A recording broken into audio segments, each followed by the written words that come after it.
Hi Chandani, Good morning, Naren. good morning. Hi Mayank. Hi, good morning.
ఏ డబ్బా మనుషులు డబ్బా ఉండదు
Good morning, everyone.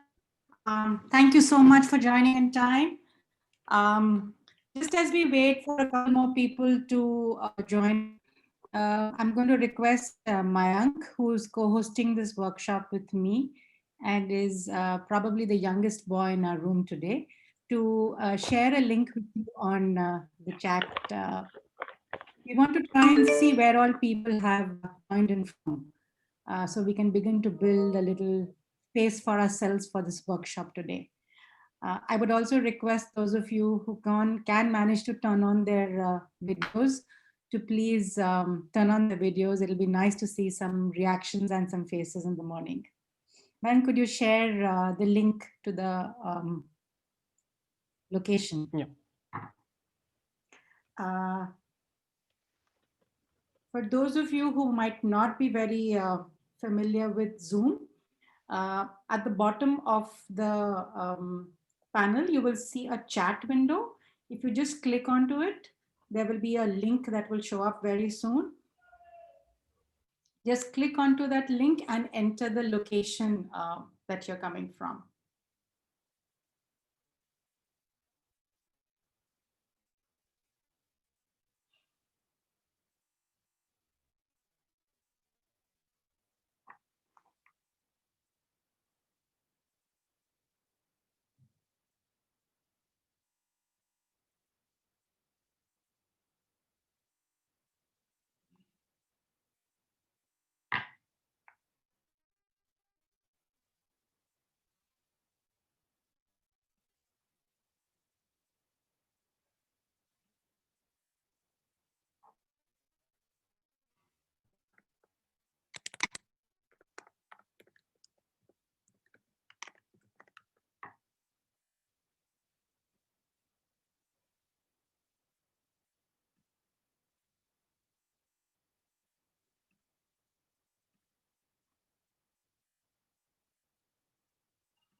Lovely. Please share in your location in the chat window. If you just scroll up and you've just joined in, you'll be able to see a link posted by Mayank Sharma.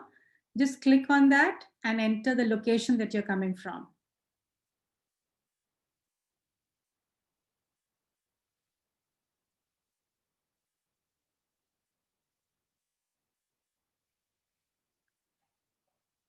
That's wonderful. You can already see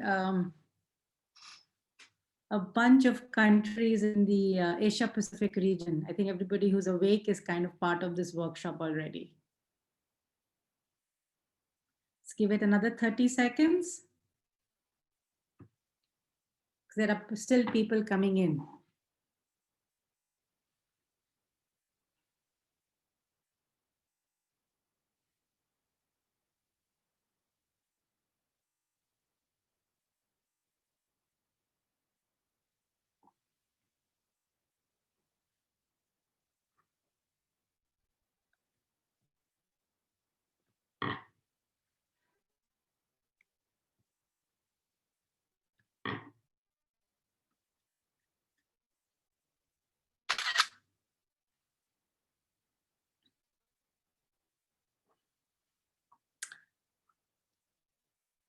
Okay, let's get going. I think we have many things. There are people still coming in.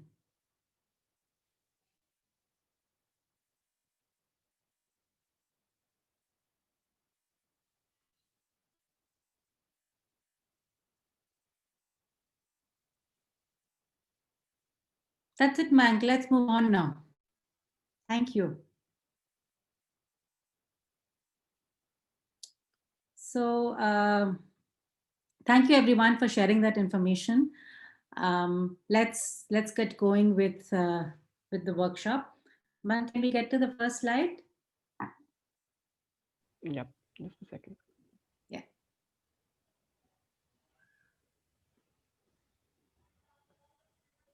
There's a bunch of strings across, huh? Yeah, You're binding us all in one secure code, is it? Everybody who's part of this workshop. So, good morning, everybody. My name is Nandini Chatterjee Singh. I come from UNESCO MGIP and I lead the Rethinking Learning program. I'm a cognitive neuroscientist by training, and at MGIP, we have been focusing on building, creating spaces as well as lesson plans and activities to build socio-emotional skills. And we've been using digital pedagogy so that we can reach them to people across the world.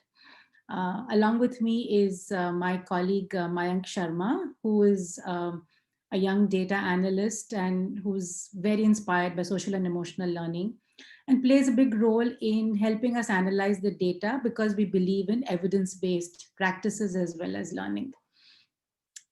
Two other people who are not joining in right now, but will probably be there in the evening are Katie Bruce and Melissa Ragan, who have both been working in the field of SEL for a long time and has helped us create the modules which we'll be sharing with you today. So this workshop will focus on discussing the social and emotional skills for teachers, how to build them for teachers, and how then teachers can build these in the classroom. And our focus today is going to be elementary and early middle school. So children really between the ages of 6 to 12 years or so is where our focus is going to be. And over the course of the workshop, I'm hoping to also share with you the fact that how social emotional skills have to be almost tailored in the teaching, depending on the age group you want to work with. So can we go to the next slide, Hank? Next.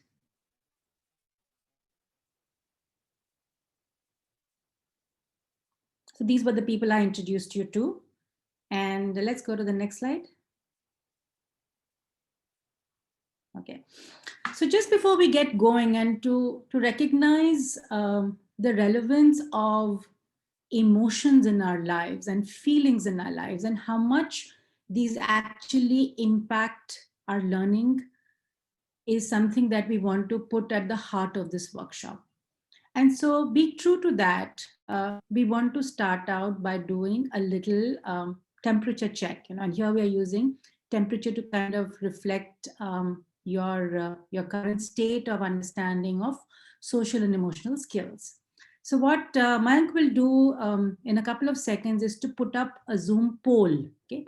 And you just have to make a choice on where do you think your SEL skills stand today? There's a lot of talk about social and emotional learning, what it really means, what's your understanding of it. And the idea of really doing this is not so much to gauge your understanding, but to get a feel for what's the distribution of participants in our workshop. Because we realize that all classrooms and learning spaces are made of people who come with different kinds of capabilities. So learner variability is something that's a package and part of our classrooms. So coming up now is poll question 1. And what we hope is as the workshop advances, we'll be able to make some kind of a difference in your amount of understanding and learning about social emotional learning. So please feel free to post your current understanding of social emotional learning. It's not meant to judge anybody, but just to get an understanding of the classroom. Mine, could we have the poll question, please? Yeah.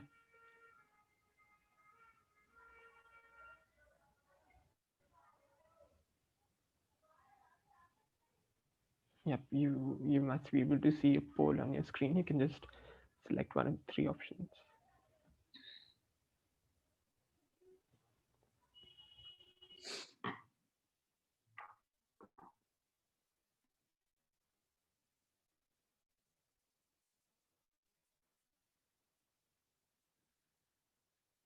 So it's interesting to see that a lot of people are familiar with social and emotional learning, but there are also people who are unsure, but it's very exciting that even though they are unsure, they want to come to a workshop to be able to upgrade these skills. So I think that itself is the first step in the forward direction, that you actually want to go ahead and enhance your skills about social and emotional learning, which is the first step to learning anything absolutely, is just want to feel the need to go ahead and do that. So we have about 59, 60 people have voted. Let's give them another 10 seconds so we can have almost 100% people participate.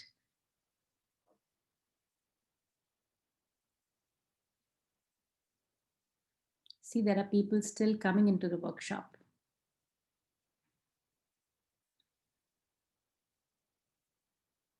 Okay, so let's move on, Mayank. The counter is not moving up there. I guess people are still settling in. Yeah, I just shared the results to the poll. Yeah. So 63% are familiar, 19% are unsure of what is social and emotional learning, and 18 people are already confident. So that's great. This is very much like what any classroom would look, I think, when any of us is teaching in those classrooms. So let's see if we can improve that familiar to confident a little more, and if we can bring some other people who are unsure to be familiar too. Okay, that will be some level of understanding during this workshop. Let's move to the next slide, Mayank.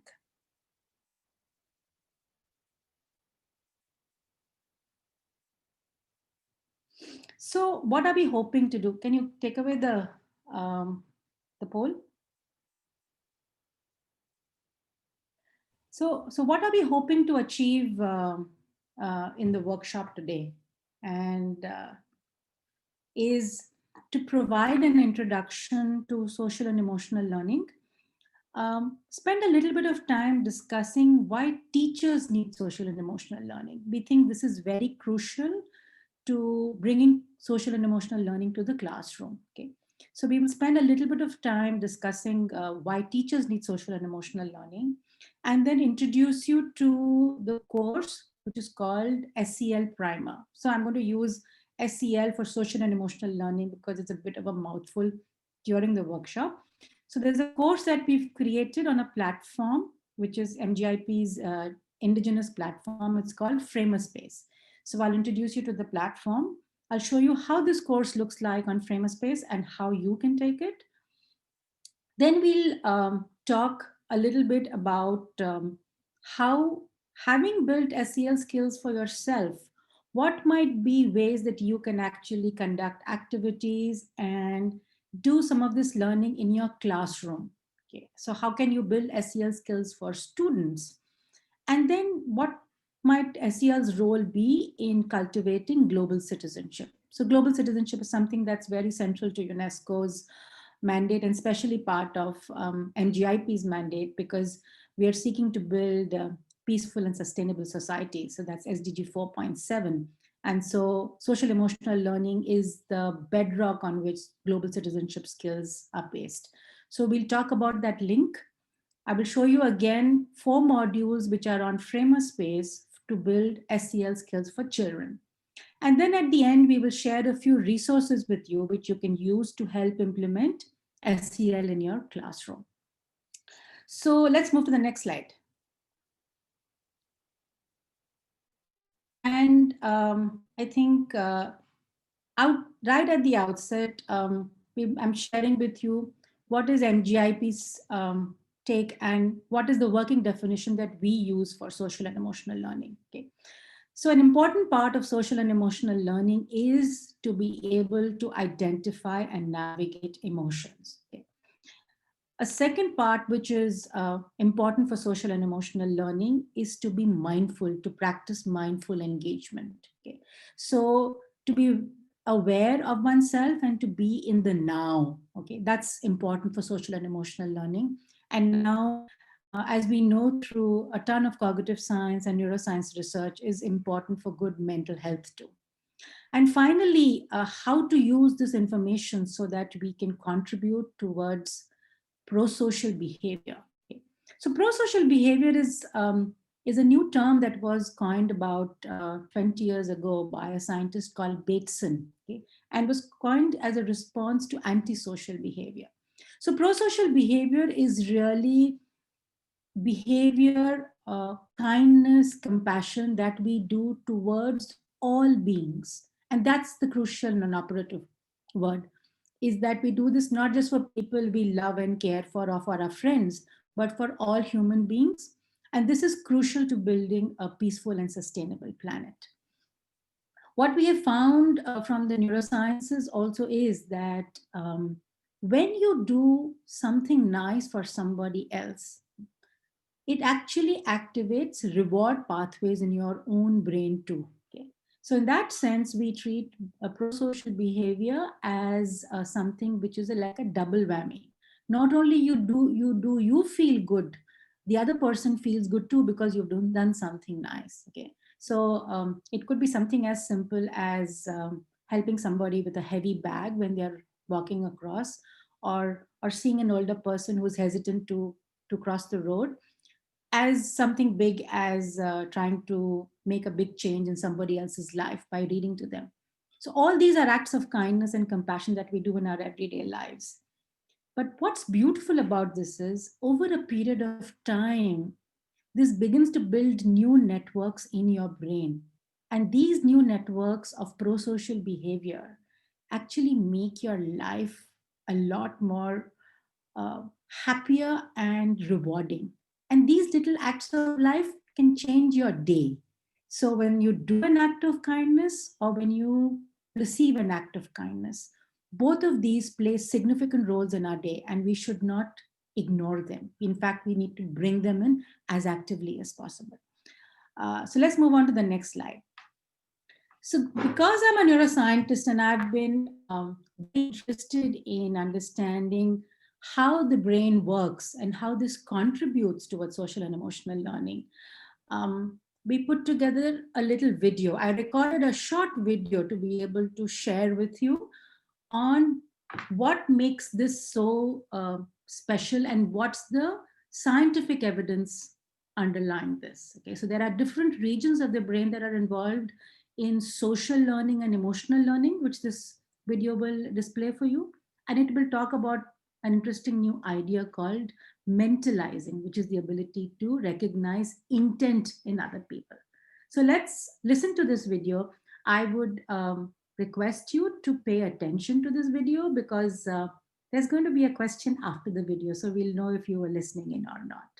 And I hope you realize what a dynamic organ that you all have called the brain, which is also processing all that you're listening and learning to right now. So Mayank, if you could play the video. Thank you. Humans are social beings and social relationships are critical to human existence, not just to feel happy and connected, but also to feel secure and motivated.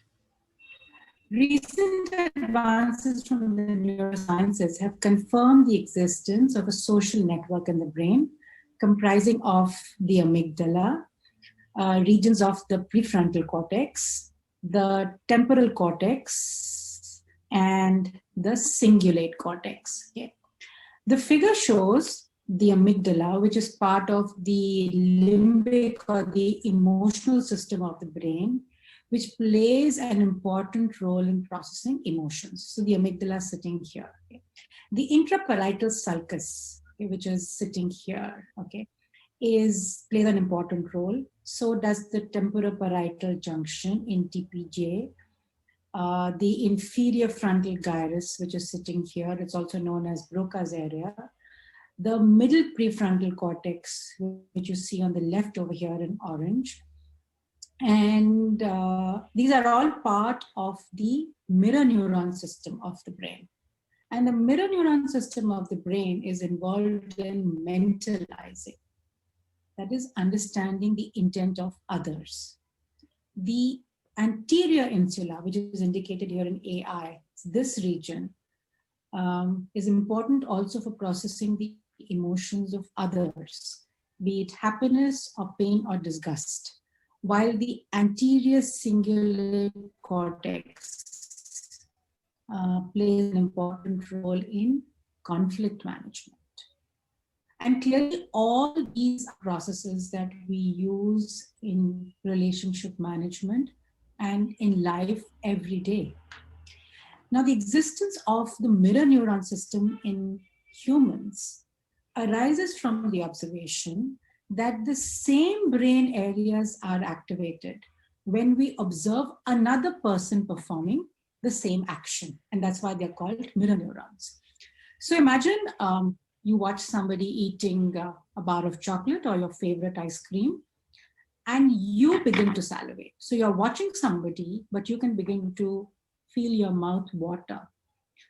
That's because you can imagine or mentalize the pleasure that person is getting, and you're participating in that action.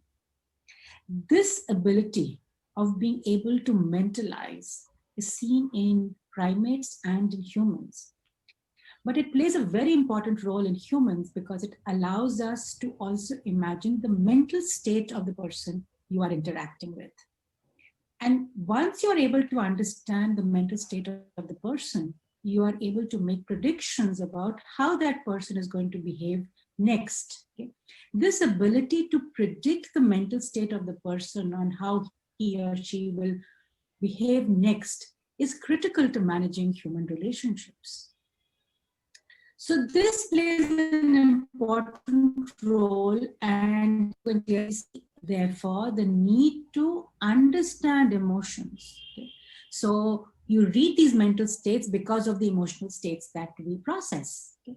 So if I'm smiling when I'm speaking, it's because you can begin to feel that I'm enjoying what I'm doing. And if you begin to smile when I'm speaking, I begin to get the feeling that you are enjoying what you are listening to. And therefore, emotional literacy becomes a very important part of social and emotional learning. Thus, the mirror neuron system also enables us to share the experiences of others. And what's been really exciting over the last few years has been that we now know that the ability to develop emotional literacy can be taught in the classroom, just like you can teach children literacy and numeracy. But you must also realize that another thing that we need to teach our children is self-awareness, to recognize the states of our own selves as and when they are occurring, because we know this self-awareness influences others too. So the better we become at self-awareness and at predicting intent, the better we will be at managing social relationships and our social interactions. If we begin to thrive at them, life will become so much more fuller, happier, and enjoyable. And that's what we want our children to do, to thrive in life. Thank you so much. That worked reasonably okay. We were worried about whether the video would actually play all right. But I hope you began to realize now that the brain is actually wired and set up naturally for social and emotional learning. Okay? And all we really need to do is to nurture this ability. And many of these abilities are actually natural. Okay? We are born with these abilities, and we need to really just nurture them in children. I see there is a question from Mr. Krishnakanta. Mr. Krishnakanta, would you like to ask your question now? I see your hand is raised.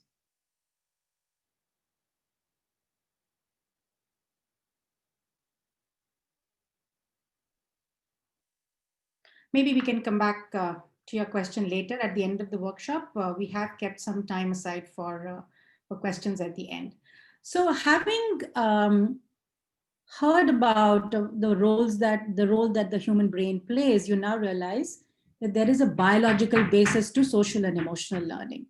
So we move on now to see whether you were really paying attention. Okay. So here's a quick poll question. This is more just for fun to see whether there was a takeaway that you had from the video that we played. So can we have poll question 2? And to see if you remember which region of the brain was involved in processing emotions, I think. Is that the poll question? Yeah.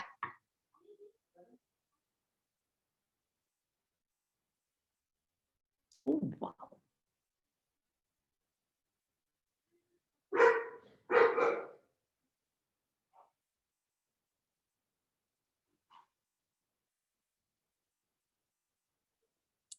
Brilliant.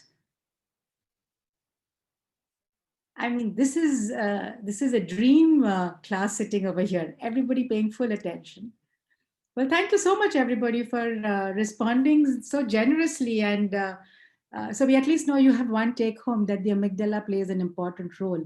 You know, and the interesting thing about the amygdala is it has had a long history in evolution. It's sitting deep inside your brain, okay? So the visual cortex is here, the temporal cortex or the auditory cortex is here, the parietal cortex, which is responsible for sequencing, time, is sitting here, planning. Einstein also had a very big parietal cortex.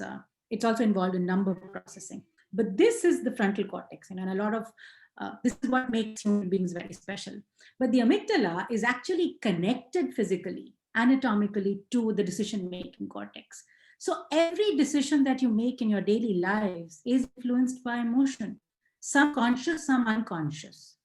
And what social and emotional learning is really trying to do is to make you aware of this consciously, okay? Because when we are aware, then we probably end up responding much better. And hopefully over the next few slides, we'll try and share that with you. Great, so resounding success with the amygdala. So that's sort of one take home that we have. Can we go to the next slide, Mayank? Thank you all so much for your generous appreciation and comments. This is one more idea we will come back to again at the end of the workshop, the difference between external and internal reward and how important that plays a role in learning. So I'm going to talk to you about two ideas, which for teachers we believe are very important takeaways, okay? And in terms of why teachers need to build social and emotional skills. So one is the idea of contagion. Okay? And, you know, we are living at a time of the coronavirus when the word contagious is all over the place. Okay, we are hearing contagion all over the place.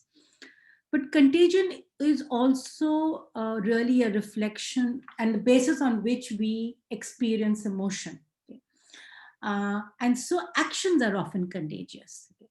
And you remember that story as children where the person would, there's this guy who's selling hats, and the monkey stole his hats, and he was smart enough to realize that if I wore a hat and throw it down, and the monkeys would imitate that.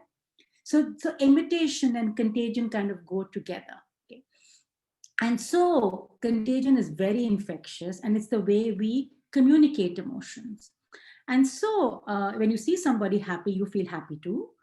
And this happens in multiple ways. So what I'm trying to establish for you is how the social and the emotional get connected, and how social and emotional go together. Okay? So the social connect you're making is you're telling another person that you feel happy or sad, or communicate with that person, but you're doing it through your emotions, even without saying words. So our gestures and our actions actually communicate a lot of social connect and relationships. Okay? And therefore, can we go to the next slide, Mayank? When teachers come to the classroom, and if they are stressed, they communicate that stress to the classroom. Okay, so that's one thing as human beings we become conscious of, and not only as teachers but even as parents, we communicate stress to our children even without specifically saying it. So there are ways that we need to manage our stress so that we don't stress others, because we don't mean to, okay, but we end up communicating that. So learning to manage stress is an important part of classroom teaching, and is an important part of just managing yourself too. Okay? So that's something that is now got a lot of scientific evidence too, and how this impacts the mental health of the children in your classroom. Okay? So you might not be telling your kids that you're stressed, but your actions might. Okay? And so it's important that we come into our classrooms, we come in happy. Okay? So we need to find strategies because of which we can use, so that if we are stressed, we actually do those strategies and then get into learning. Because there's one thing that we know is if the brain is stressed, it cannot learn. Okay. So when the brain learns, different regions of the brain participate in that learning, and other regions of the brain participate in stress. So if the child is stressed, the oxygen and the glucose in the brain is going to be managing the stress rather than the learning. Okay. And therefore it's important that learning happen in a state of calm, okay, or positive emotion. So that's crucial to having positive emotions or calm states in the classroom. Can we go to the next slide? That's also the same reason why you want to have joyful states, okay? And so I'm going to give you a little example of a joyful state that you might experience, again, without saying anything, okay? And this is something which you should consider using in your classroom 2 in a day. It also forms the basis for why we want to bring in multisensory learning, okay? So we're going to play a little audio clip for you, okay? The if we can play the first one, Mayank. And then I want you to tell me how you feel after listening to that audio clip.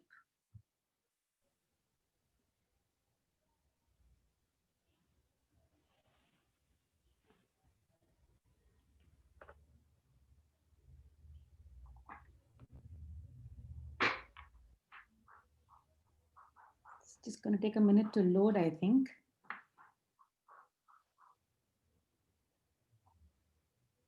So whilst it's loading, just breathe a little easily and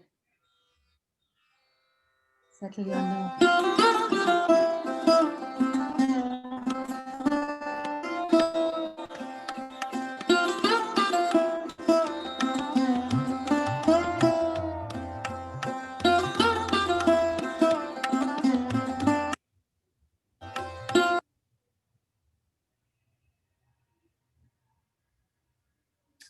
Okay, for whatever reason, I think it's taking a while to load up, and but I think you get what I'm trying to communicate. That when you listen to pieces of music, when you might spend a few minutes breathing, focusing on your breath, doing some mindfulness exercises, doing some amount of coloring, it calms people and settles people, and it can be used as a great strategy in your classroom.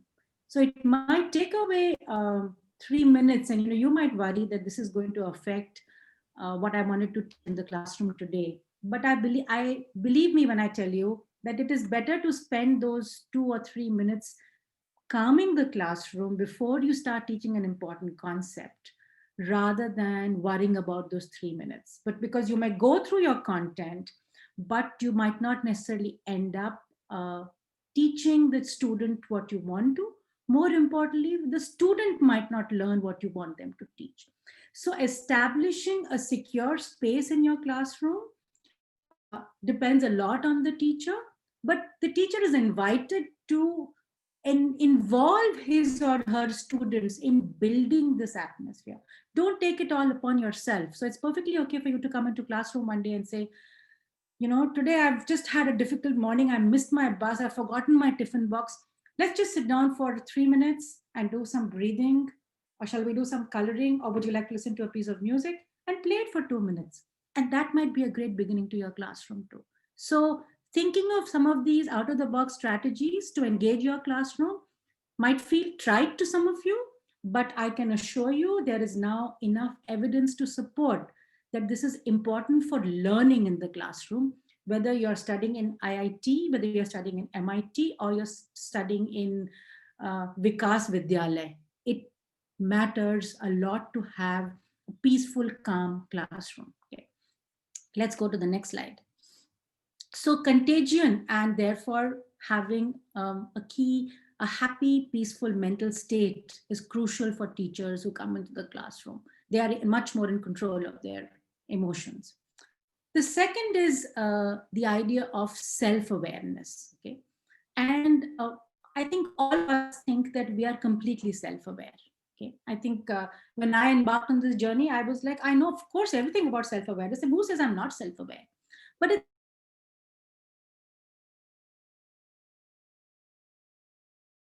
might play in in communicating with my classroom.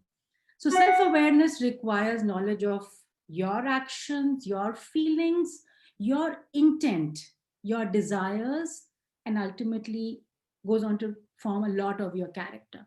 So a good understanding of self plays a very important role in the relationships you form with the world. Okay? And we'll show you a little example about this in a minute on how one might gauge self-awareness. Could we go to the next slide, Mayank?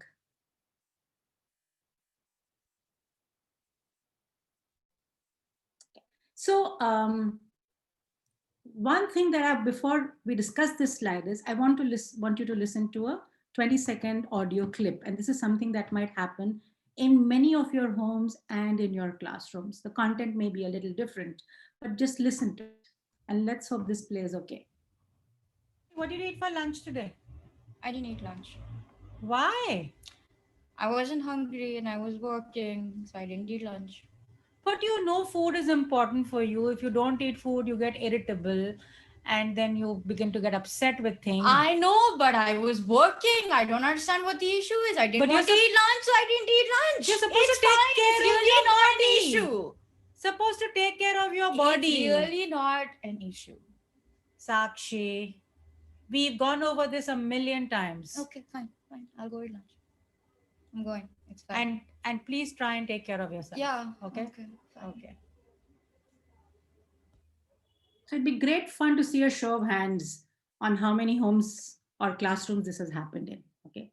And I'd love to get a few reactions on where do you think the self-awareness needed to come in? Anybody willing to volunteer a comment? Feel free to turn on your audio and share it, or to type in the chat, whatever is convenient for you. But we'll spend a minute trying to see what your reactions to this were.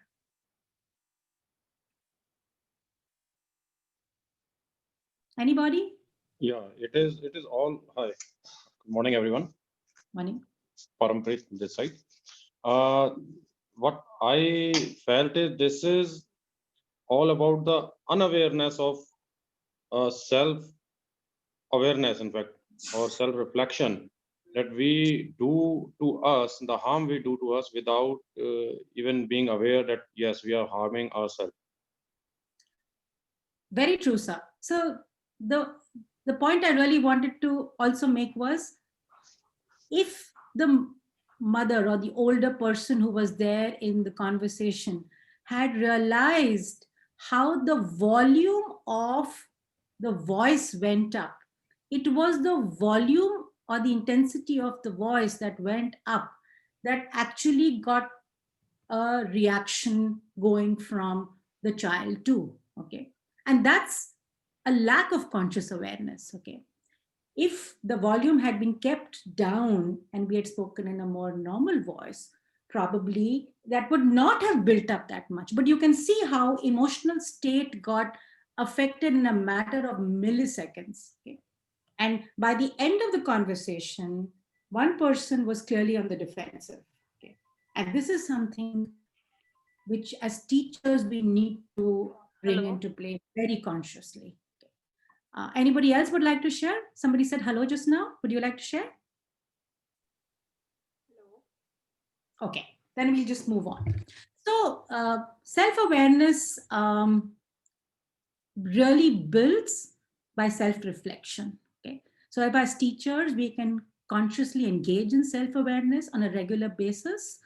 We will certainly get a better understanding of our own emotions, of our own selves as people. Okay, not just of our emotions, but of the actions we do, or of the reasons or the times when we behave differently. Okay? And we begin to realize how to become more effective depending on what we want to get in.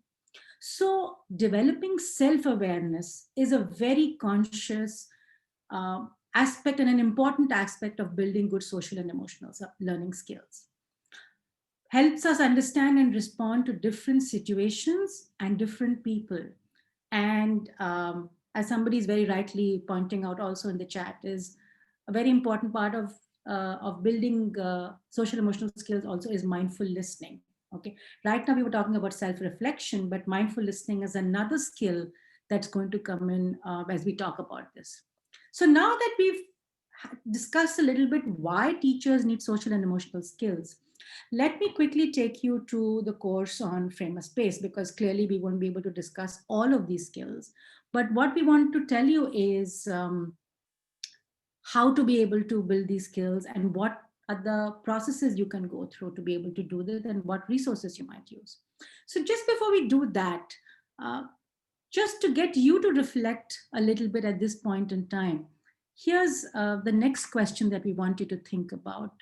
Think about where your self-awareness skills stand today vis-a-vis your classroom. So can we have the next poll question, please? And then we'll go to the course on Frame a Space.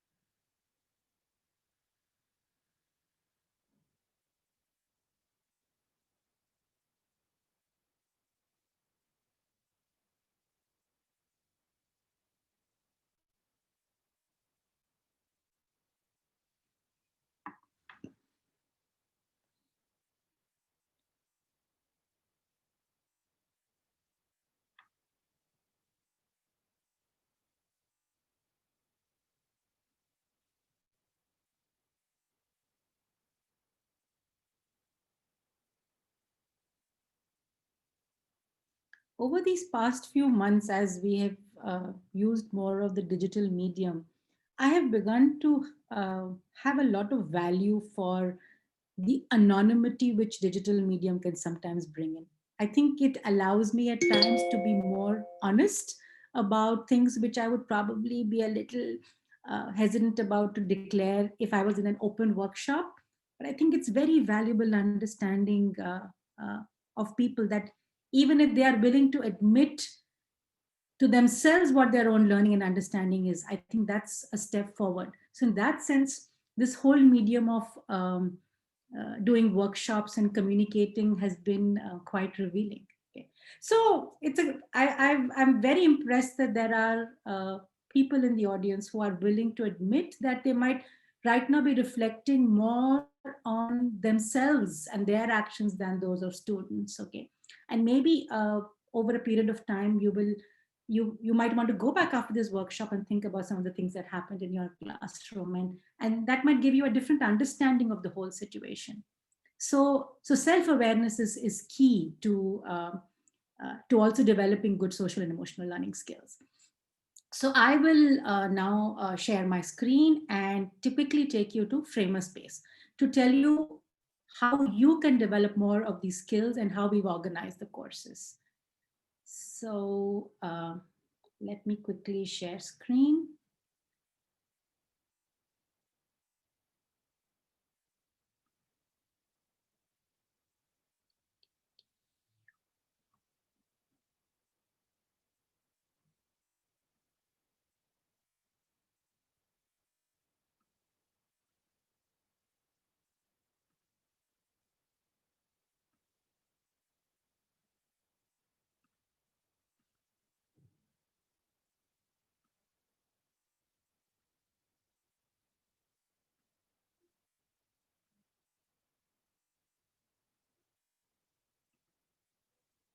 It's not letting me share screen, Mank.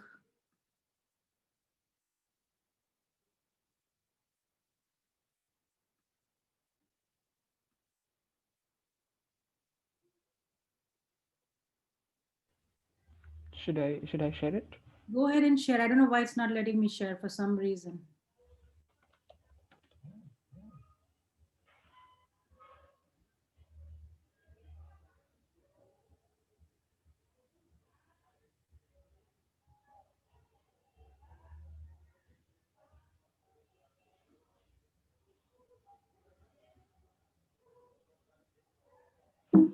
Yeah, thank you.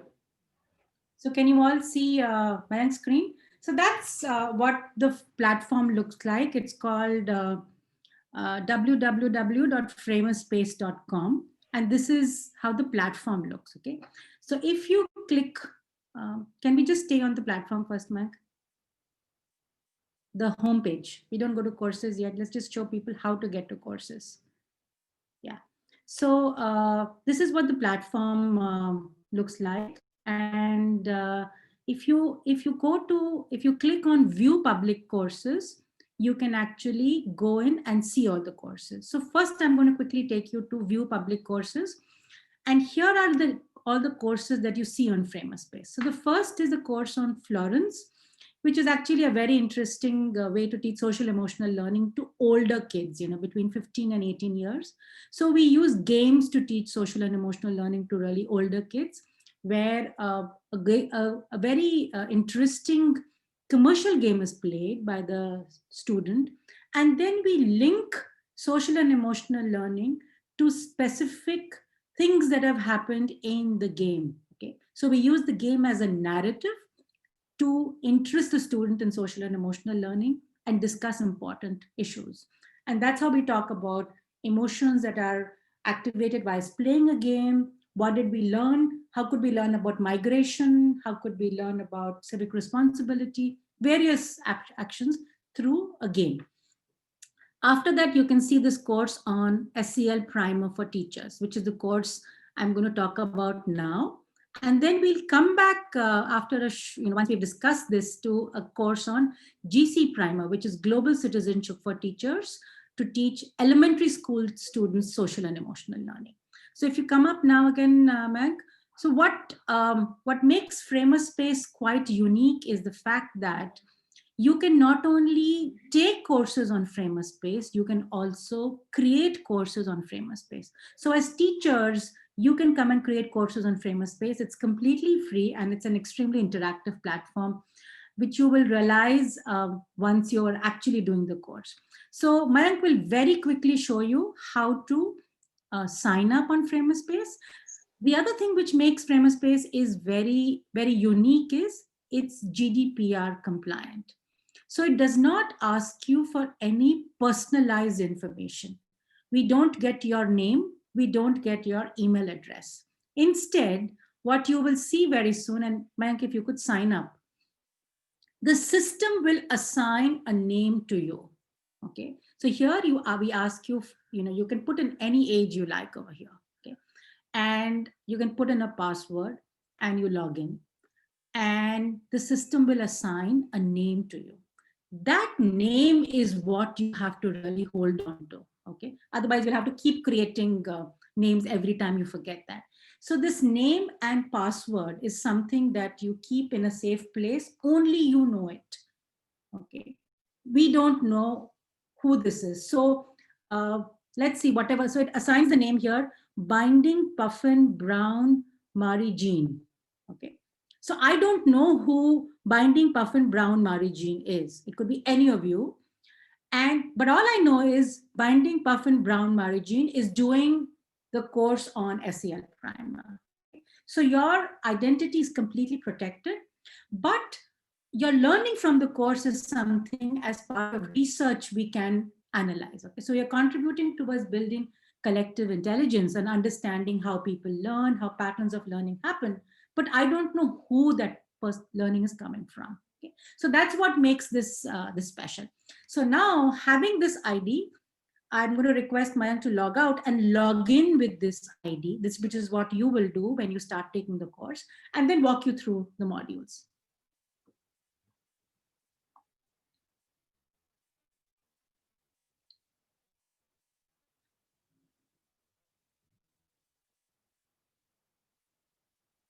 So why don't you log out and log in again once?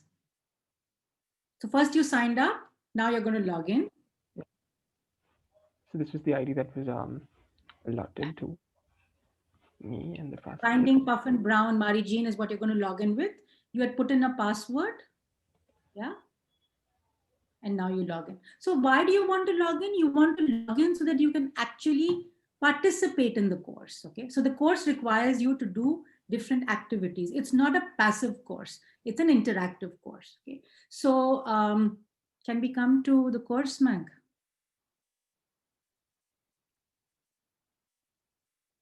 So if you come to SEL Primer for Teachers, and in case some of you want to, you can already log in into that. you can see that it has 4 modules. Okay. Teacher module 1 focuses on social and emotional learning for educators. So it just provides some basic ideas about what is social and emotional learning, what are the different frameworks used to build social and emotional learning. The second, the framework that MGIP has built for social and emotional learning is called EMC Square. So the core competencies we focus on building are empathy, mindfulness, compassion, and critical inquiry. And we'll discuss these in more detail. So teacher module 2 focuses on building EMC Square skills. So these are all skills that teachers are building for themselves. Okay, remember this part is for building your own social and emotional skills. The second course is how you would do it for teachers. The third module is how SEL actually helps you manage your classrooms better, and what are the kinds of skills that you might want to practice in your classrooms so that learning becomes more effective. And finally, a fourth module that talks about relationships in the classroom. Okay, what are the different relationships that teachers navigate in schools and in their classrooms, and how might these be managed?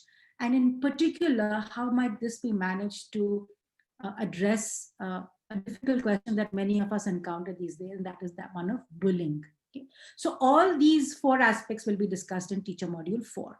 So let's go through each of the modules quickly. Maybe we'll spend like a few minutes on each, just to tell you the different activities that they are there, and then you can take this course at leisure at a later stage. And if any of you would like to be part of our research study that we will do with this course, do drop us an email and we'd be happy to include you in that too.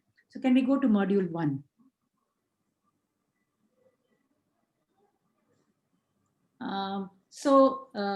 This is as sorry. Okay. If you're not speaking, can you please put yourself on mute? Yeah, thank you. So there's a little sort of a pre-course survey to try and get an understanding of where your skills are, but this is more for your own learning again. Let's go further on. So this is a very short, maybe 5 or 6 question survey. And then rather than just do a big information overload and dump it on you, we try and do this course through a series of interactions. Okay. So the first part, as you can see, is discussing what are the concerns in your classroom, discussing what is SEL, what are the different frameworks that can be used to define social and emotional learning, and very early on begin to lay out how you might want to navigate yourself for this course. So you set some goals for yourself. Okay. So this talks about, for instance, the CASEL framework, which is probably one of the best known frameworks in social and emotional learning, developed by CASEL. Then there is something called the Ruler framework that was developed by Yale University. And then next after this is you will see the EMC Square framework, and what are the core competencies of the EMC Square framework. So like I mentioned earlier, empathy is your ability to be able to manage, recognize emotions in yourself and then in the students in your classroom, how to teach them to do that. Mindfulness is how important it is to bring your attention to the learning or to the action that you're performing at one point in time. Compassion is the need to engage in pro-social behavior, to be able to convert our understanding of empathy into action. And critical inquiry is actually at the center of it, and binds all of this, is how every decision should really be something that you should reflect upon, be unafraid to inquire upon, so that you can take the best proposed action. Very important in, for example, distinguishing between fake news and real news. Okay, how do you try and do that? And you need to be able to critically inquire and be aware that learning is always dynamic. It's not fixed. It keeps undergoing changing. So can you go ahead, Mac? So then there's a video on why SEL matters. Then every time you do some learning, we come back and get you to reflect upon it. Okay. And what we have found as we've implemented a similar framework in, say, even the teaching of mathematics or teaching citizenship or governance in the classroom, so-called heavy cognitive subjects, a lot of information based in them. If you intersperse the learning with emotion, with reflection, with some mindful breathing practices, students actually engage with the lesson much better. So we are consciously encouraging teachers to move to a framework of learning in the classroom where learning is involves more dialogue, involves more interaction, because then we find that learning is a lot more engaging and children become more participatory, and participative learning stays in the brain much better because it's linked to emotion and experience. Okay. Rather than it just being a bunch of overload, this is a syllabus I need to cover and I'm going through all of it. I'm not pausing to ask, did you understand? Are you anxious about some part of it?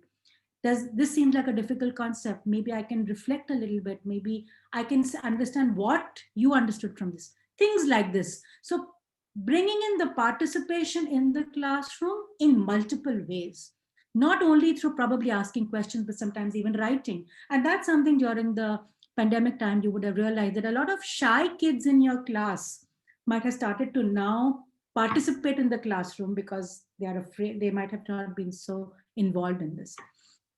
So then to discuss how SEL not only improves mental health, but it also improves academic skills in children, and what might be the reasons that you might want to integrate SEL in the classroom. Okay. So that's largely what module 1 is, sort of setting the base for the course and exploring different SEL skills that you might want to build. So this is something that's very personal to every individual. What are the competencies you seek to build in SEL? There are multiple competencies. Okay, so how do I choose which one I want to build in, and how do I try and build that? Okay, so making that choice is very important. Let's move on to module 2, Mayank. Otherwise, we'll lose track of time. So that was module 1. Module 2 is specifically on the EMC square framework. So what are the definitions that we are using, the operational definitions for empathy, mindfulness, compassion, and critical inquiry? What might be your understanding of this? And then how we might revise or enhance this understanding of each of these terms a little more in detail. And then to think about, out of these 4, is there one that I think is a more important competency to build into the classroom? And why might that be the case? Is there a basis that I can build for myself? And then how each of these can explicitly be built in the classroom. So as you go through this, Mike, if you could scroll through this a little fast so that we can move on, is how to build empathy, how to build compassion, how to build mindfulness, and how to build critical inquiry. Each of these is discussed in detail, and we try and dissect out as much of this as we can. Every time each of these is discussed in the classroom, there is also a pause for you to reflect on your learning, okay? To see how much of this made sense to you, or would you want to go ahead and change some of this as it went along, and as you learn as you go along. Okay, so that's how this module works, is to build EMC square skills in yourself, and also thereby begin to empower how you would build this in your classroom. Module 3 goes more to how this information can now be used for improving class dynamics, okay, and class management a little better. So class management is crucial to good learning in the classroom, and therefore, how do you become an emotional coach for your students? Because your students come in with different kinds of skills, and how do you try and make sure that each of them is able to regulate their emotions and recognize where they stand? So preparing grounds for how you might want to go into the next course, okay? Telling you what emotion coaching, how, and this is one place where mindful listening is going to play a very important role. How do you build mindful listening? What really is mindful listening? Mindful listening when answering WhatsApp messages is not mindful listening. Mindful listening is giving full attention to what's happening, recognizing the content and the emotion of what is being said, also recognizing a lot of what is not being said, reading between the lines to be able to respond better to the child. Okay, reading the face of the child. How do you take away these things and be able to interact with your children and help them become better individuals. Okay, that's, I think, because that's something that as teachers we all share intensely, is helping our kids thrive and get better. Let's come to module 4, Mank. So this is a pretty long module, and it will take you a good 2 hours to get through this carefully. And module 4 is really now talking about the relationships that exist in your classrooms. So the relationships between different peers and what these might form with you. Okay. So the role of, clearly you can see there is a bully, and that can be an academic bully. There can be a friendly guy. So talking about also relationships starting out from the home setting. Okay. So family relationships, school relationships, but relationships are meshed, So it's important to recognize where each of them are, which are formal, which are informal. And then very interestingly, trying to see what are characteristics of all good and healthy relationships, whatever they might be. Okay. So we actually try and lay these out for you based on our current understanding of what good relationships are. Okay. And this goes on to impact not just our classrooms, but ourselves as people, as we interact with the world. And as our interactions as teachers become better, we realize that we'll be able to become more effective in the classroom too. So these are, this is all based on good published science, which is backed up in also some neuroscience data and a lot of social cognition data of what we think we have learned and how this impacts kids of different ages too. So what you might do between for 6 and 7-year-olds and what you might even do for 8, 9 and 10-year-olds.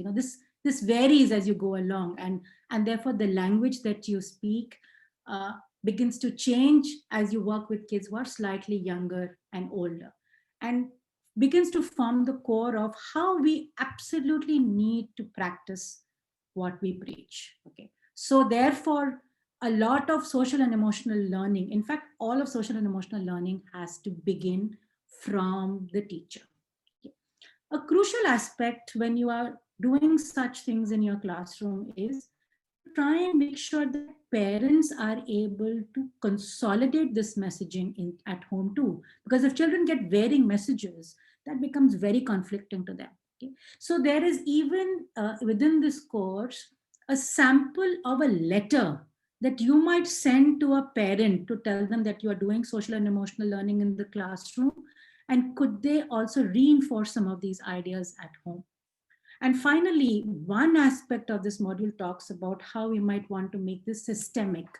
Okay? So not just the teacher, but the administrators, everybody in the school needs to get into these practices. So social emotional learning really has to become systemic, is a final take-home message that's emphasized here. Okay.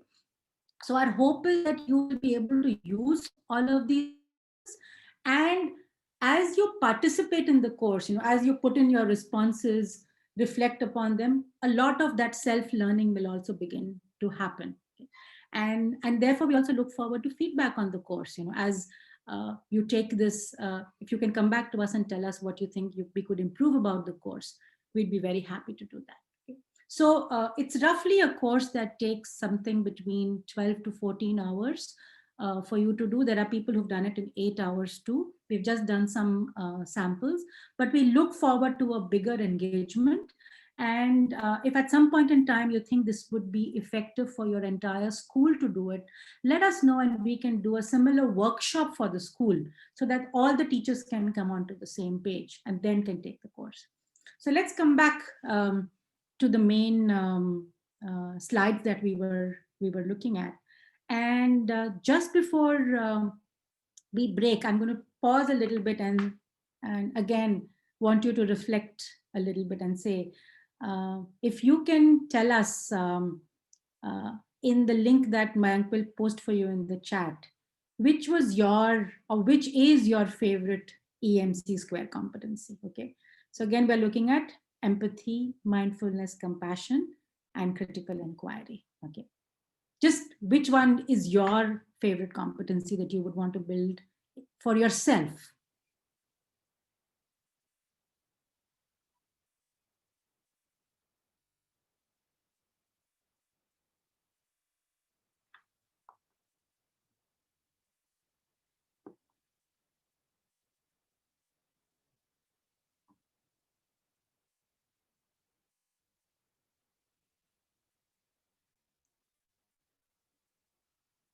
Very interesting. I would like a little more participation.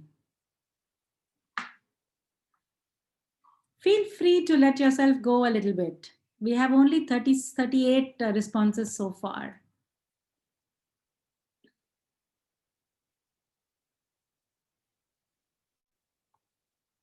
If there are 90 people in the room, we should get at least 75 responses, if not all 90. Interesting. I'm quite intrigued. Okay.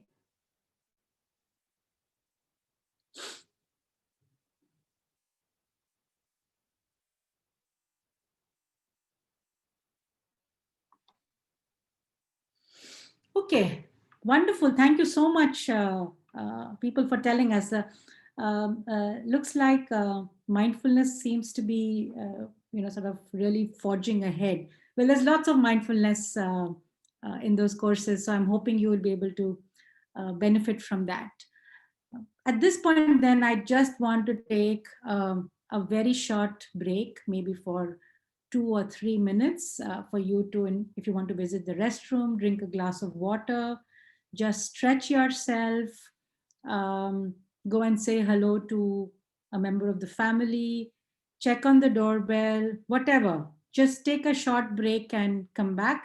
We will wait. We will come back exactly after 3 minutes. Okay, we are all going to be online, but in case you want to have a glass of water or something, or get a quick cup of coffee or a dip tea, please do so. But breaks, we know, are important. Just want the brain to come back to baseline.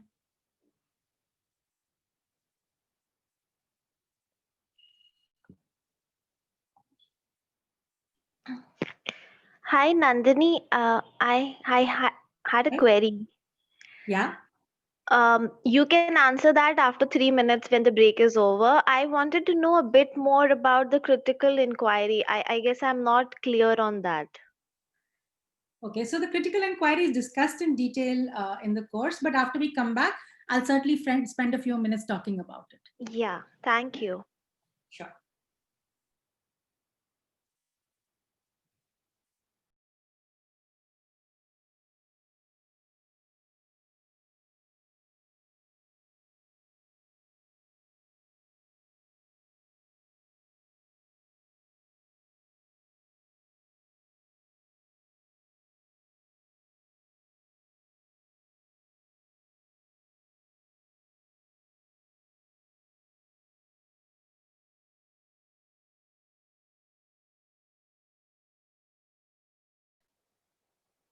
Hello, are you there, Nandini?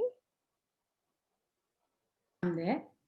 Hi, I'm Viralika, and I just wanted to thank you for conducting this session, because I think it's so beautiful, and I am also a mental health activist, and I can totally relate to everything that you're discussing, and I feel it's so important to tell people that social emotional competence is such an integral part of our lives, and we need to talk about it. We need to discuss about it. So I'm so grateful to you for conducting this session. So thank you so much. Thank you so much for being part of this session and for being so generous and sharing your thoughts with us. Thank you so much. That's very heartening and encouraging. Appreciate it very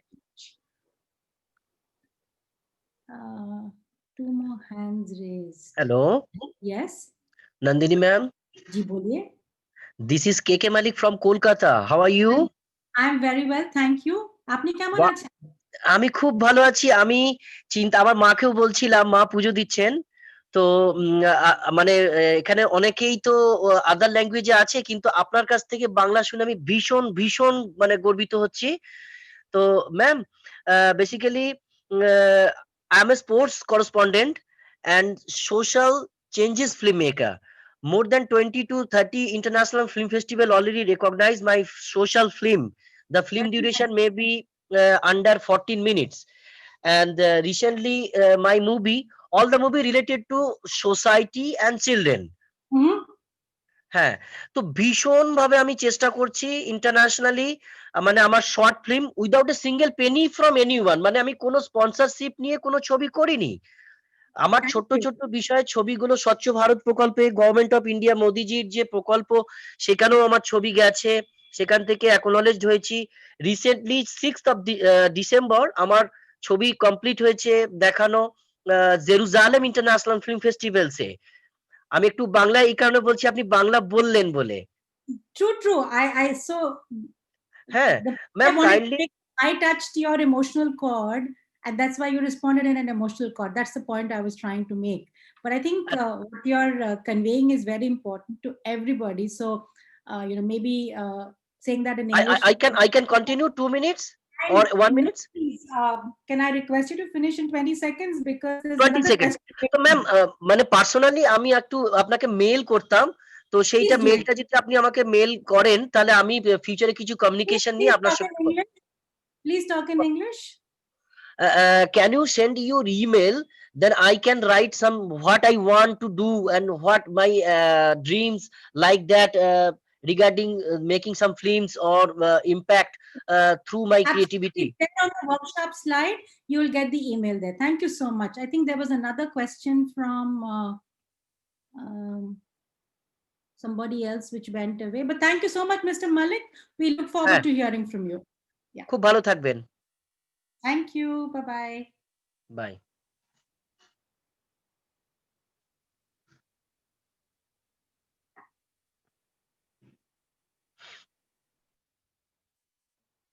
Are we done with 3 minutes? I lost a little track of time, Mank. How are we doing on time? Yeah, we're done. I'll just start Go back? presenting. Okay. Great. So it's time to move on and get to the next part of the modules that we have. And this is a course which is now, having gained understanding of yourself and probably improved your social emotional skills, because we believe very strongly that all of us constantly need to improve social emotional skills. But now that we are more empowered, how do we try and do this best in the classroom? Okay?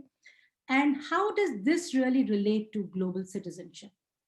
So global citizenship is a central theme of UNESCO's education agenda. And the idea really is to empower learners to assume more active roles, both locally and globally, and contribute towards building peaceful and sustainable societies. And I think what lies at the heart of this is, unless we become change makers ourselves, nothing will change. We cannot expect another person to change unless we contribute towards that. And in order to be able to do that, how we need to expand our own mindsets to be able to become a citizen of the world. Okay. And rather than just talk about it, how we need to practice it. Okay. And one of the things you would have realized as we did the earlier part of the course was that you need to really improve your own internal processes to be able to embody the social emotional skills that you talk about. So how can we help our children try and achieve that? So we'll now move on to the course on building these skills in our children. And I don't think it requires too much rocket science to realize that if our children start building good social and emotional skills, they will automatically start becoming global citizens, because they will now become citizens of the world. They will start wanting to make a change in their own lives in the lives of others, and in community. And those are really what the modules really comprise of. There are 4 modules: understanding ourselves and our emotions, how emotions are related to relationships, how do we manage those relationships, and then how do we manage our relationships with the world, which is the larger community. Okay? And that's really how this course has been structured. So we'll go into Frame a Space, and Mayank, I'm going to try and share my screen again now and see whether that works. Okay. Can you share my see my screen? Not yet. Yeah. Not yet. Okay. Can you see it now? No, I didn't see it. You want me to share it? I'll do it. Let's wait for 10 seconds and then Yeah. So we discussed the SEL primer earlier, and now we are getting into GC primer. Okay? So let's get into the course, because I realize we're also running short on time. Okay. So the FORCE course focuses on building emotional skills for children and helping them recognize what their emotions are. Okay. So let me get into the course. So 2 things that I wanted to point out to you here is, for some of the younger kids, I can imagine that you would want to do a lot of the course by taking these activities to the classroom. Okay. But in some cases where in grades 4 and 5, if it's possible, you are even encouraged to bring some of your kids to do this course. And that's one of the reasons why we've tried to present it in a slightly friendly manner for children. Okay, so this course has a lot of comic strips, okay, which children will be able to relate to and understand. So let's pause a little bit here, and I'll quickly give you time to read through what's up here on a comic strip, for example. So how 2 kids are sort of aware that another girl in their group or in their classroom is having a bad day. Okay, and so they've learned to recognize those emotions, and how they might be helping her overcome that. Okay, so one is their recognition of it, and so already they're also showing empathy. And then they begin to share with her how their teacher is helping them do social and emotional learning, and how they are trying to implement this in daily life. Okay, so there's a comic strip sort of setting the context for that, and then how they begin to share this process, and then how that becomes a great entry point to start talking about the foundations of social and emotional learning. Okay, so here is a reflection that you can encourage children to write about in your classroom. So this provides you a premise that you can use in your classroom. In some cases where there might be 4th and 5th standard kids who might be using some internet, the content is all at a level where even they can actually do this course on their own. Okay. So this is talking about what emotional coaching means, how you can actually go through this, building on what you did in your earlier course, and then be able to communicate this into your classroom. And then having done that, how those children now come back and practice that self-awareness. So here's, there's a really nice example here about a child. Remember that example we played earlier on one child sort of speaking in a loud voice to somebody about, why did you forget to bring my sweatshirt? And I really needed it. And then very quickly realizing, self-awareness again coming into play, that she didn't mean to yell. Somebody just forgot to bring it. Okay? And so that shows huge learning on the part of the child themselves. Okay, so such instances are used from classrooms to build different skills. So again, to build the idea of self-awareness. Then as you go around the course, you'll also begin to see social awareness. Okay, so here is how a child who's wanting to learn how to sing in front of a larger audience and build more confidence can begin to help herself by saying that I'll just first sing in front of my family, and then begin to grow. So forms an important part of what we call as a growth mindset, the ability to recognize that I can change myself if I have the growth mindset. And what are the activities that you can do in your classroom to get children to change? Okay? And this is not about just going in from the ability to do better at fractions or to do better at LCM, but also just to have that ability that whatever I choose to do, these are the basic set of skills I need in order to be able to improve it, whether it is to write better, to become a better communicator, to become better at math, to become better at sports, whatever might be the case. But the process is the same for all of them. And this teaches you how you can transfer that information and share that information with children. Okay. So we talk about self-awareness, self-management, and then there's a section on social awareness. Okay. So let me come back and take you to the next module on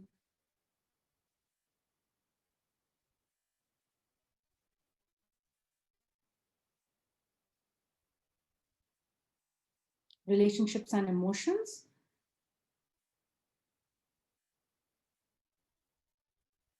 Where Namisha is then, so Namisha is sort of taken as a central character in the story across 4 modules, and you're part of the child who's doing the course can become part of a journey. Similarly, you can use this as making a part of a journey, and you're welcome, of course, to use any name that might be culturally more relevant.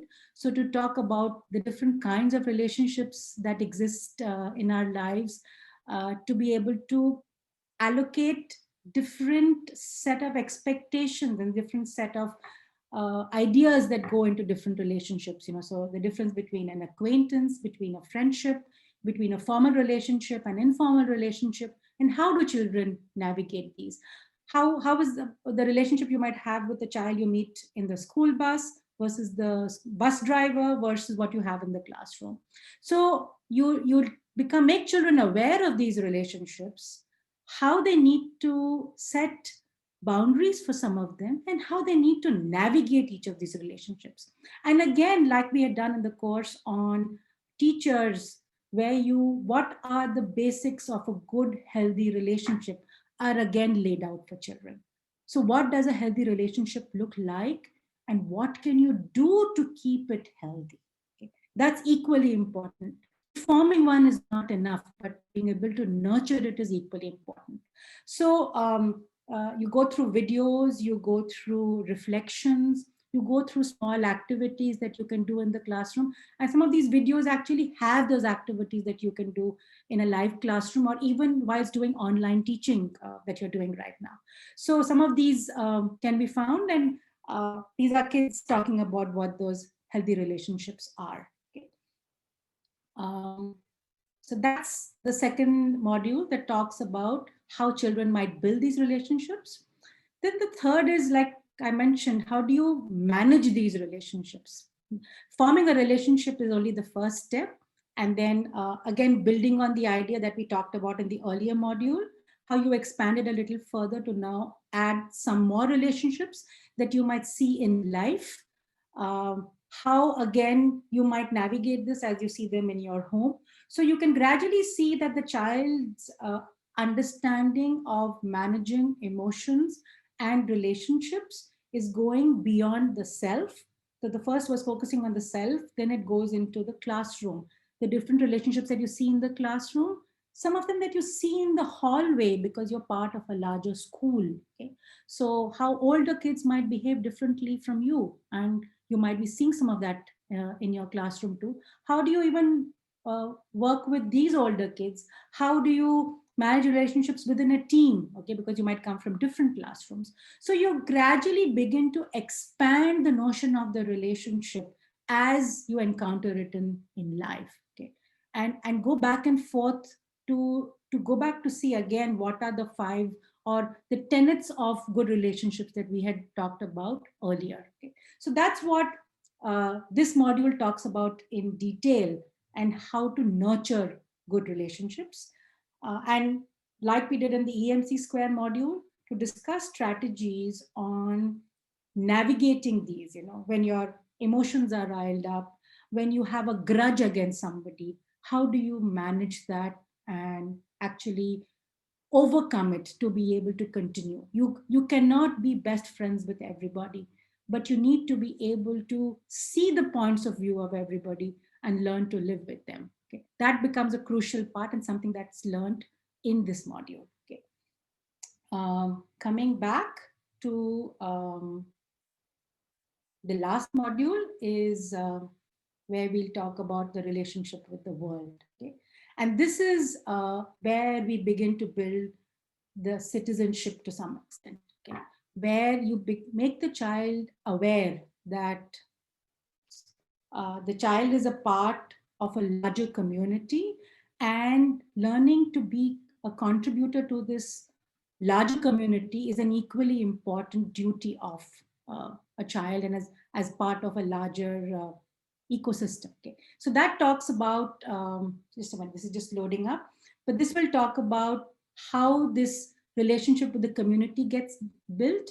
So let me go to the top of this module. Again, extensive use of comic strips. So the idea of community projects, what you're contributing to, also beginning to realize something that I talked about in the beginning, when you do something not just for yourself, but for the other, how rewarding it can feel. So a little idea of how you might raise some funds for a community process, how you participate in community projects. So picking up trash, maybe setting up like a lemonade stand, contributing to recycling, and sharing some interesting stories there, and then asking teachers to begin to probably encourage students to think of community projects, and then coming back to discuss them, okay, to see what you learned from those community projects.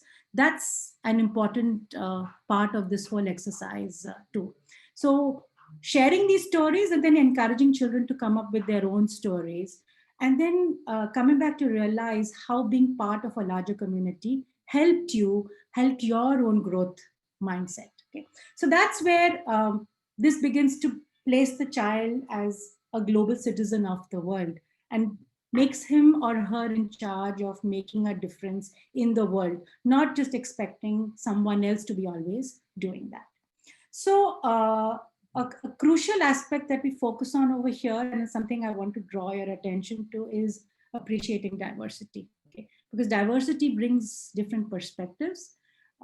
Diversity is a very important part of growth mindset. Okay? And to be able to embrace diversity is something that is a core requirement for social and emotional learning.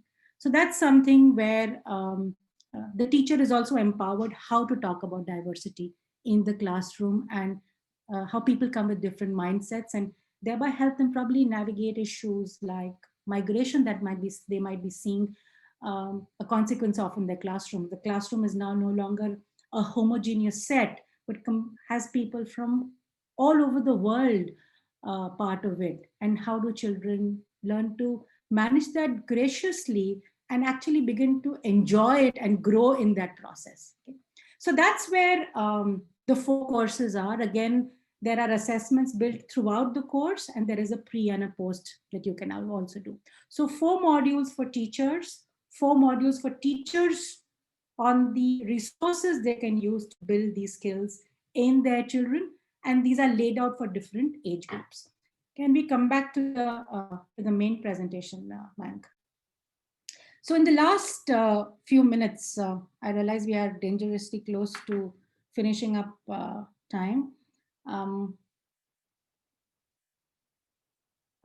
I want to just quickly share with you 3 resources that you can immediately take away and implement in your classroom even on Monday, if you like. Okay, so the gratitude circle, so even though you are not in a physical classroom today, it might not be a bad idea to spend some time in the day, ideally sometime in the day or even times in the week, when children come together and share something that they are grateful for. Okay? And I think in these times, there's a lot to be grateful for, but as we share gratitude, it makes us feel very good. Okay, and encourage children to do that with their video on, without their video on, but to share some gratitude. We know that gratitude changes the brain. Okay? There is research to back that up. Okay? Encourage children to show how it improves and makes better connections between decision making and emotional processing. So to share gratitude, I'm hoping over a period of time, children will come back and ask you that can we do gratitude sharing in the classroom.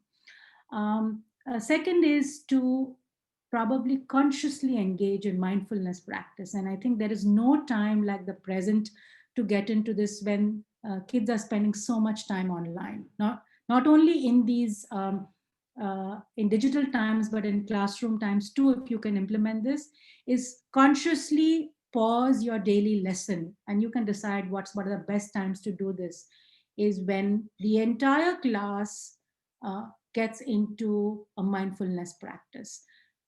There might be kids who will laugh at it. There might be kids who will not participate in it. But I encourage you and implore you to please continue with it, okay? It will begin to find its way. On a difficult day, a difficult child might actually do this. And I'm sure you'll begin to see how this gets better. Because if there's one thing about mindfulness practice, it takes a while to build in. But once it begins to build in, it's something that you hunger for. So try and do this. And finally, a strategy that over the years has been found to be extremely effective is the 2x10 strategy. So for difficult kids in your classroom, research has shown if you spend 2 minutes for 10 days talking to that child, just talk. Don't ask what's upsetting you, what's bothering you, but just talk for 2 minutes. Okay. And after 10 days, you will begin to see a difference. So that one child who was probably being a disruptor or was not able to focus in the classroom will begin to show a change. I can guarantee you that. There is just so much work to have confirmed this. Okay? So pick up something that's attractive to the child. It could be soccer, it could be playing video games, it could be watching cinema, and begin a discussion. And that's where your creativeness as a teacher will come into play. And you will begin to see how that child will begin to feel engaged in the classroom, and you might discover what's bothering that child. So we'd be very happy to share all these resources. All the recording for this workshop will also be available to all of you.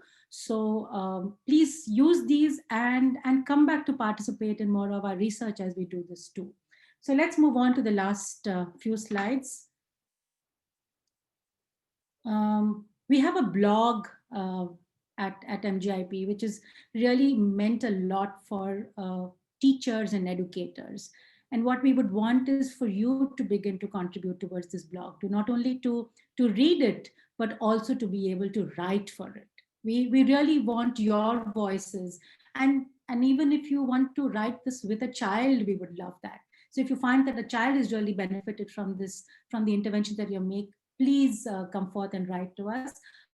Just get onto this page and you will find details on how to be part of this blog. If you ever have a challenge, please feel free to write to me or Mayank, and we'd be happy to give you more information. Can we go to the last slide, Mayank? It's time to do a quick temperature check again, right? Yes.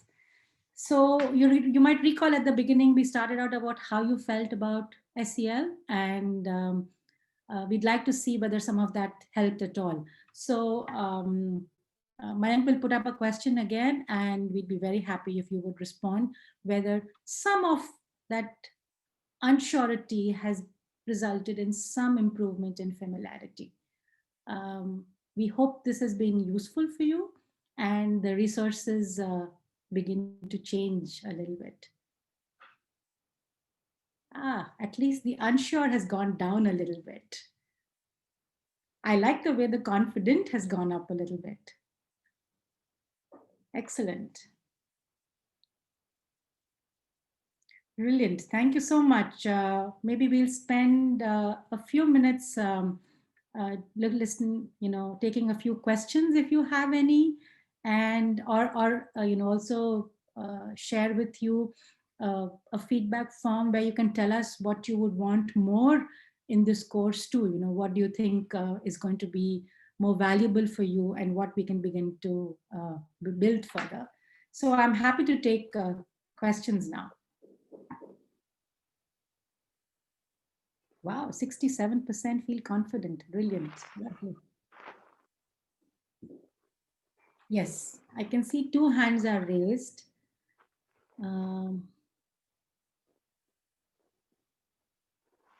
Varalika, please go ahead. Hi, once again, thank you so much for conducting this session. It was so valuable to me because it's my working day today, but I was so happy to begin my day and, to start my day with such a brilliant session. And I am so thrilled and, learning all these aspects about social, emotional learning. I think it just made my day today. And I don't have a question, but I have a request for you, if you would probably have these kind of sessions, at workplaces also, because I feel mental health is such a, it's such an important aspect of everybody's life, and how the kind of resources that, you're generating and your team is doing, I think it's just so fabulous.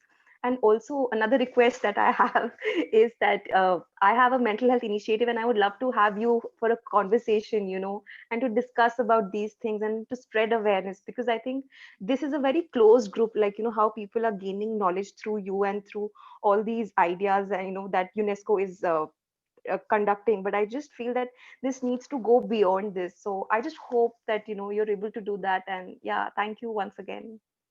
Thank you so much. Thank you for making our day.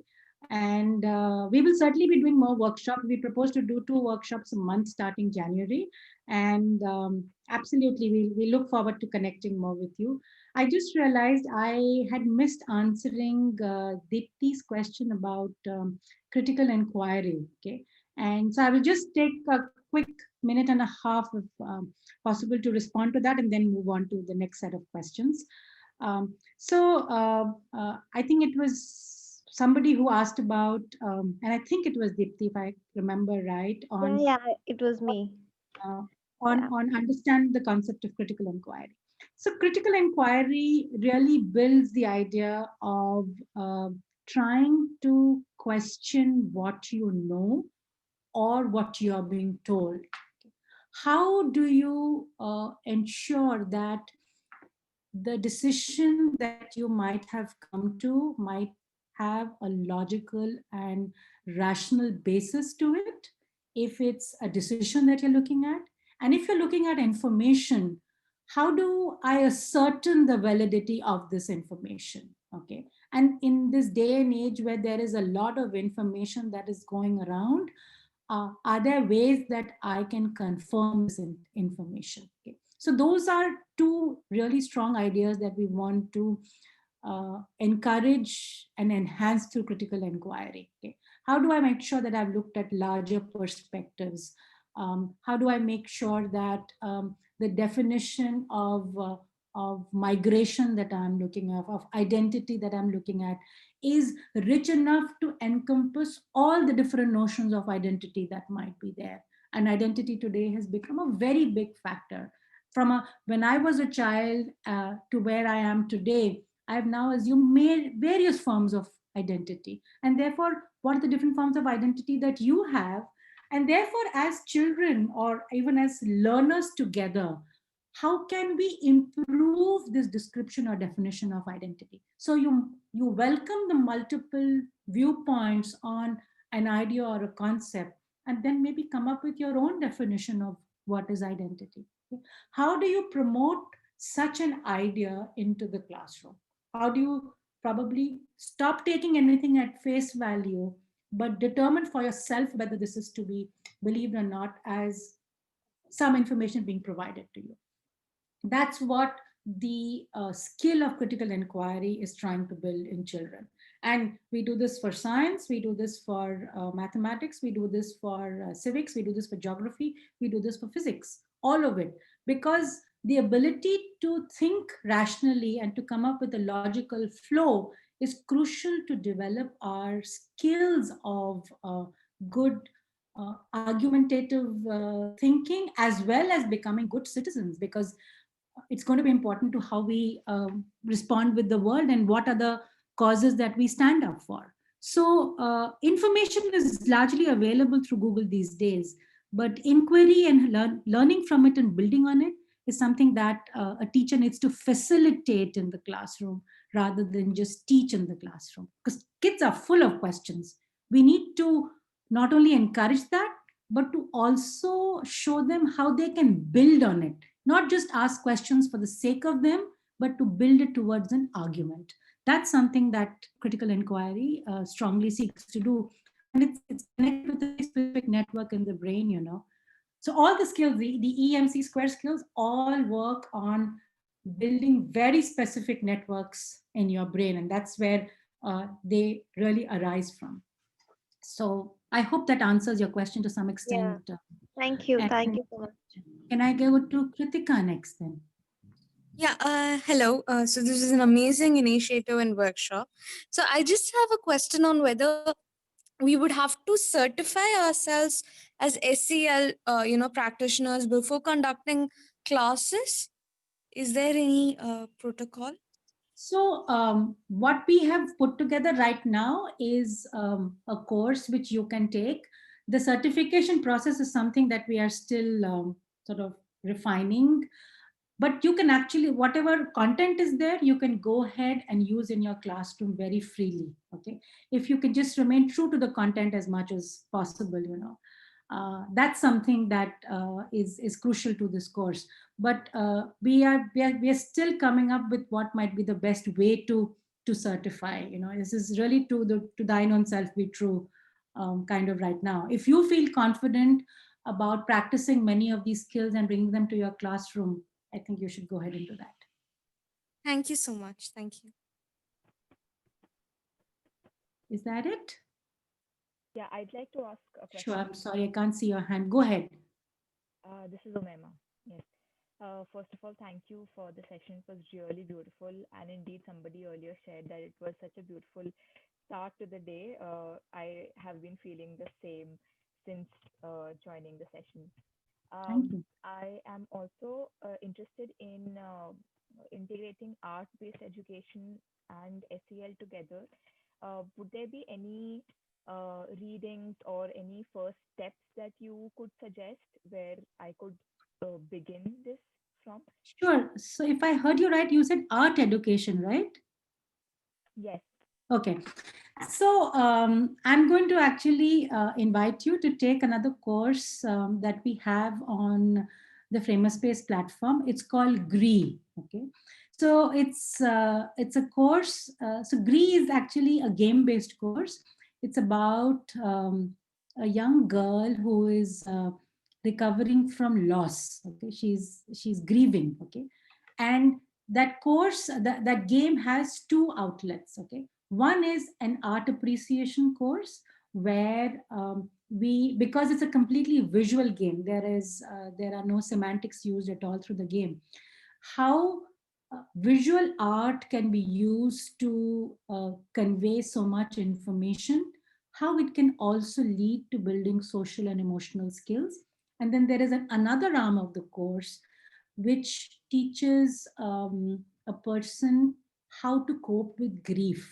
Okay. It's probably, I think right now it's the first formal course on grief available on a digital platform. We developed this with a mental health expert from Columbia University on what are the different stages of grief and how to cope with it, and how the person you're aware that you're going through different stages, and what are the resources that we can provide for you so that you're able to cope with this better.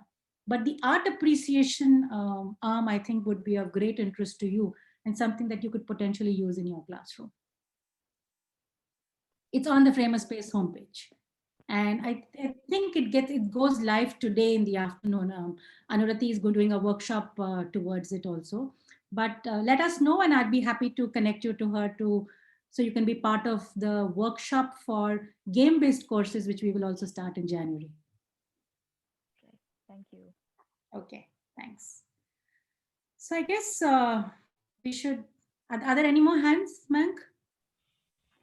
Yeah, Shweta has Yeah. a question. Yeah, Shweta, please go please ahead. go ahead. Sorry, I So my couldn't hear. question is related to the framework, ma'am.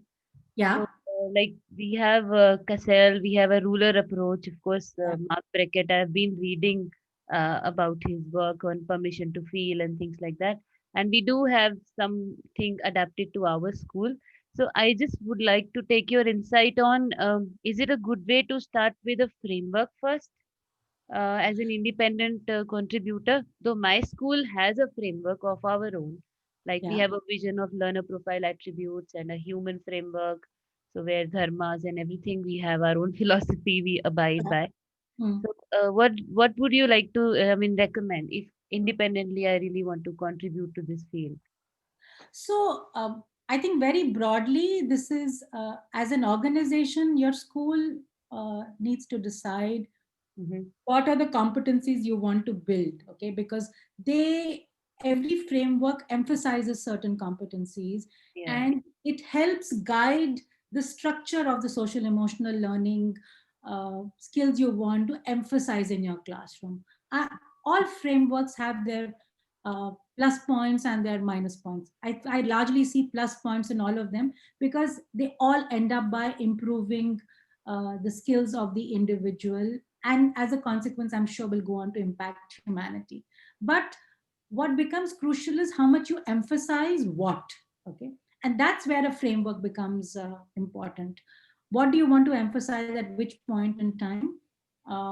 Therefore, changes that in the classroom. So that's something that's completely personal. Our whole objective is to adopt a framework which is backed in scientific evidence. Okay, there are lots of good ideas out there, but not all those good ideas have a good scientific basis. And it is important that in today's day and age, when we know so much about learning and the brain, that we give to our children and use for ourselves uh, notions, competencies, practices that are backed by science. And that I think has to be the bedrock of the framework that you adopt. That's my only advice at this point in time. Yeah. So this insight was coming. I just like to take another minute with you. So there's something like happiness curriculum, and there's something like mindfulness, right? So I'm a mindfulness coach as well. So I was just extending on building it this dimension as well. So I think we start with mindfulness, and happiness is definitely an outcome of all the SEL programs that we go on. Yeah. I'm Yeah. sure. I mean, mindfulness has a lot of value and has assumed a very important role. Okay, at some point in time, a question that I would ask myself though is mindfulness enough? Okay, Yeah. does it let me do all the other things I want to also do? And that's a process of growth and expansion. And I think that's a personal choice that you will want to and should make. Sure. Thank you so much. Thank you. That's it. Okay, can we have a quick group photograph then, everybody? If you could please turn on your cameras. We want to see all these beautiful faces and do a quick picture.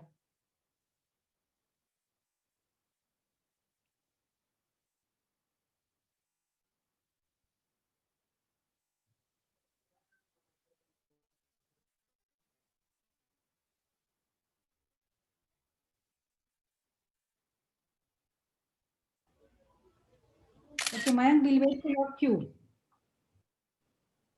All right. You taken a couple? Okay. Thank you so much, everybody. Stay well, stay safe, and thank you so much for coming. Bye-bye. Thank you so much for the workshop. Thank you so much. Bye.